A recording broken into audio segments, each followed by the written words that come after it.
Hey guys, Garrett here from iOS Pro. Today I'm going to be unboxing the iPhone 14 Pro Max in gold 512 gigabytes today.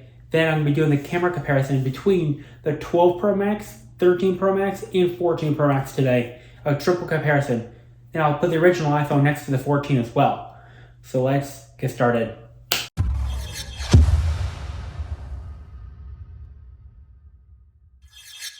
So to unbox the iPhone 14 Pro Max, we're just going to pull the tabs right here at the top.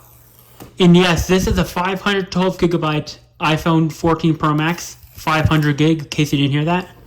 So now we're going to just open the box just like this. Sometimes little tabs get stuck at the end where it gets sticky here. So there it is, with a little camera cutout right here. And there's the phone. And holy cow, those cameras are huge. Compared to the 13 Pro Max, these cameras are definitely bigger in size. And then I can put it to the 12 Pro Max here. You guys see how big the camera's gone over the years. 12 Pro Max, 13, then 14. I also have the 11 Pro Max, which I'm planning to do a restoration video on later on. Not today, but later on. I can say the 14 Pro Max is the coolest phone I've ever seen. So now we're just going to pull the little screen protector off. And there it is. You can actually see in the faint lighting, you can see the shape of the dynamic island in the camera. So now we're going to go and power it on. Takes a second here. Okay, there we go.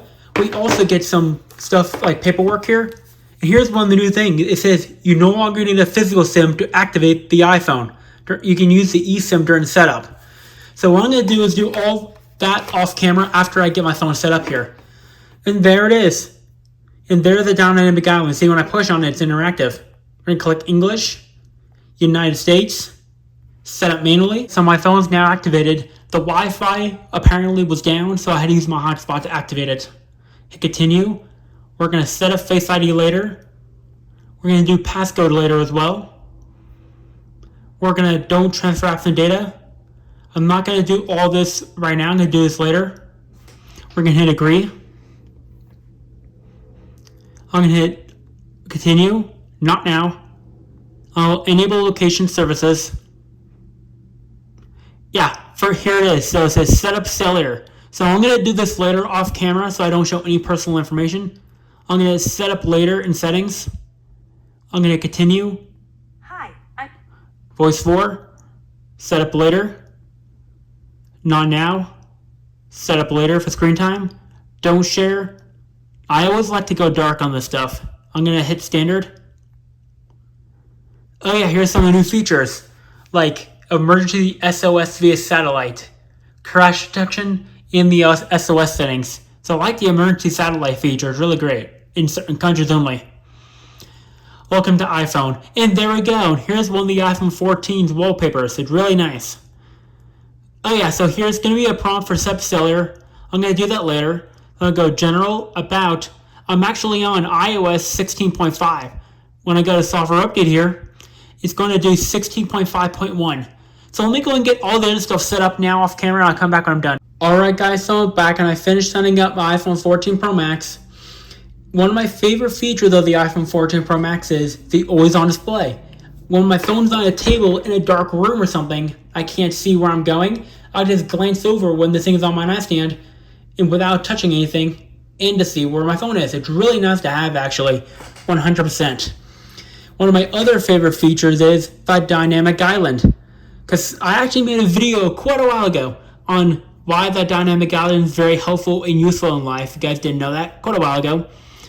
And one of my favorite things about the dynamic island is the timer in the island itself. I no longer have to ask Siri, or I no longer have to go into the clock app manually or pull down notification center like this just to see it, which is great. I can also press in and stop it just like that. One of my other nice features is when I play a radio station here, sometimes I can now see if I'm playing it in the island, just like that. That way, if I have my volume turned down and I don't know my music's playing, I can just see it right up here. Then I'll know it's playing. Tap in, pause it, just like that. And it turns black or grayed out while you pause it. It's nice. Alright, so before I go on, I want to compare the original iPhone to the iPhone 14 Pro Max here. And yes, I actually did the transparent mod on the iPhone 2G. It doesn't look that bad, but to be honest, I think it looks better on the iPhone 3GS here. See my iPhone 3GS on its original firmware. Sorry if you guys can't see that, the brightness is up. Alright, there we go. So you can see this is my iOS 3 iPhone 3GS. Looks really nice, the transparent one. I also spent 7 to 8 hours doing an iPhone 4, and it looked really good. I have to admit it. Believe me, the longer it takes, the more worse the results are. Alright, so when comparing the original to the iPhone 14 Pro Max here, you guys can see just how different they are in design and size. The 14 Pro Max has a huge 48 megapixel camera here, which is insane, compared to the 2 on the original. I actually did a slight modification to my original iPhone to make the picture look better. I actually took the plastic cover off the back of this phone in order to make the image look slightly better. I couldn't get it to the 14 Pro Max's standards, but I was able to get it right in between the 3GS and the iPhone 4 quality. I was able to do that. I'll show you guys what I'm talking about when I do the test. Alright, so now what we're going to do is go outside. There's a little walkway that's near a mountain view, which is perfect for this camera test. I'm also going to be doing this test on the iPhone 13 Pro Max and the 12 Pro Max as well. I'll also throw in a video test, including the original iPhone. I actually have an old camcorder app from the App Store that doesn't exist anymore, but I was able to install it before Apple took it down, which is perfect for this one. I also got the old Angry Birds on here, one of my favorite old games from back in the day. Very hard to get, but worth having. Alright, so let me go outside and do the test now. Alright guys, so I'm out here on the sidewalk here. You can see the cool mountain view right over there. It is perfect for this camera test, so let me go and do that now. So I'm back and I successfully finished taking the pictures for the camera comparison, even on the original. I'll show you guys the original after these were here. So here's the first image, right outside that sidewalk I was telling you guys about. So even though the 14 looks like it's very bright, it's actually due to the way my camera picks up my phone. That's what's causing that. So the phone picture isn't the problem, it's just the way my video camera sees it. Alright, so now, here is the next image for all three phones here. So you guys see, this is actually a mountain view area. It's very hard to see that, but there's actually mountains right there. For the video, you guys can see that the 14 Pro Max still takes the win here. It's my lighting is just really bad on my camera today, so I turned that down. Now you guys see how well it does. The 14 Pro Max still takes the win there, as you guys can see. Very impressive, actually. 48 megapixels is a lot, but it still gets the job done. So now what I want to show you guys is the video and picture I got on the original iPhone. So I want to show you guys that this first picture, these videos or photos were taken in a low light environment, which, believe me, it does not do very well. So you see the low lighting does not look that bad at all. It actually looks like good, but not terrible. Guys, see here? And the one spot I was able to test it in was a daytime environment. So you guys see, here's a daytime photo. But with that plastic piece taken off, when I put it next to an iPhone 4, you guys see the camera quality is very close to an iPhone 4 quality. Just the iPhone 4 still is better.